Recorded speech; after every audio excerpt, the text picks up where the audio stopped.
في حاجات في التاريخ بتحسها غريبة، حاجات لما تقف عندها لحظة بتحس ان هي وراها اسرار كتير. النهاردة جايين نتكلم عن حاجة من اغرب اسرار المصريين القدماء، وهو قناع توت عنخ آمون. القناع ده مش مجرد قطعة ذهب، القناع ده رسالة من الماضي. بس يا ترى اي ماضي؟ اول نقطة هنتكلم عنها ان قناع توت عنخ آمون مش بتاعه. ايه المفاجأة دي؟ ايوه والله مش بتاعه، وده مش كلامي على فكرة، ده كلام العلماء لما جم يدرسوا القناع ولقوا ان في اسم ممسوح تحت اسم توت عنخ آمون. ومن هنا تطلع نظريتين: نظرية ان قناع توت عنخ آمون بتاع الملكة نفرتيتي عشان كان اقرب في الملامح ليها، ونظرية تانية بتقول ان قناع توت عنخ آمون اقدم من حضارة المصريين القدماء. وتاني نقطة هنتكلم فيها وهي الذهب اللي معمول منه قناع توت عنخ آمون. الذهب نقي لدرجة 99.9%. طبعا هتقول لي وايه المشكلة؟ لا لا لا لا، ده في مشكلة ومشكلة كبيرة كمان، ان مفيش تقنية ايام المصريين القدماء تقدر تطلع النقاء بتاع الذهب ده. ملهاش حل الا انهم يكونوا استخدموا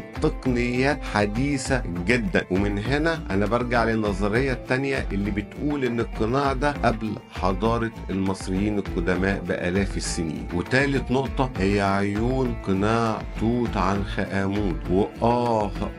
من عيونه حقيقي لو قربت منها وركزت هتعرف ان هي مصنوعة بدقة عالية جدا جدا، وبتعكس الضوء بطريقة غريبة لدرجة ان العلماء قالوا ان العيون دي مصنوعة بتكنولوجيا اقرب من الليزر. عشان كده انا برضو مع الرأي اللي بيقول ان القناع ده من قبل توت عنخ آمون بآلاف السنين. رابع حاجة وهي اللحية الملكية اللي موجودة في قناع توت عنخ آمون. عارف اللحية دي وقعت سنة 2014 وهم بينظفوا قناع توت عنخ آمون. وهنا لاحظ العلماء حاجة غريبة جدا، لاحظوا ان اللحية متركبة غلط. والمصريين القدماء كانوا بيصنعوا التماثيل بتاعتهم بدقة عالية جدا، فازاي القناع الملكي الاهم في تاريخ اللي العيون بتاعته العلماء قالوا ان هي مصنوعة بطريقة اشبه من الليزر يركبهم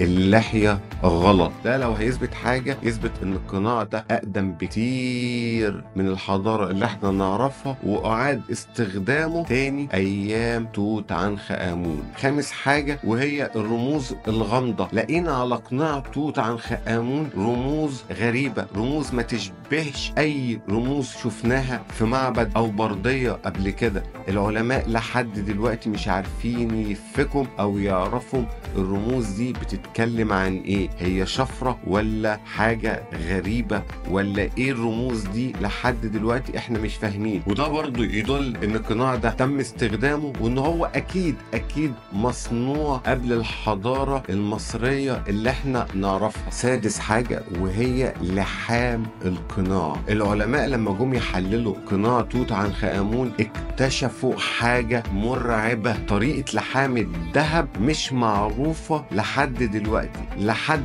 العصر الحديث مش عارفين ازاي لحموا الذهب، واننا محتاجين تقنيات توصل لآلاف الدرجات عشان نقدر نوصل للمستوى اللحام اللي موجود في قناع توت عنخ آمون. طيب المصريين القدماء عملوها ازاي؟ كان عندهم فعلا تقنيات احنا لحد دلوقتي ما توصلناش ليها، ادوات متقدمة راحت مع الزمن، ولا القناع ده اقدم بكتير من اللي احنا نعرفه عنه؟ انت شايف ايه؟ شايف ان القناع ده فعلا اختراع المصريين القدماء، ولا كان في حضارة اقدم وكان عندها تقنيات مش موجودة لحد عصرنا دلوقتي هم اللي سلموهم القناع ده؟ مستني رأيكم في التعليقات وانتظروني في حلقة جديدة ان شاء الله.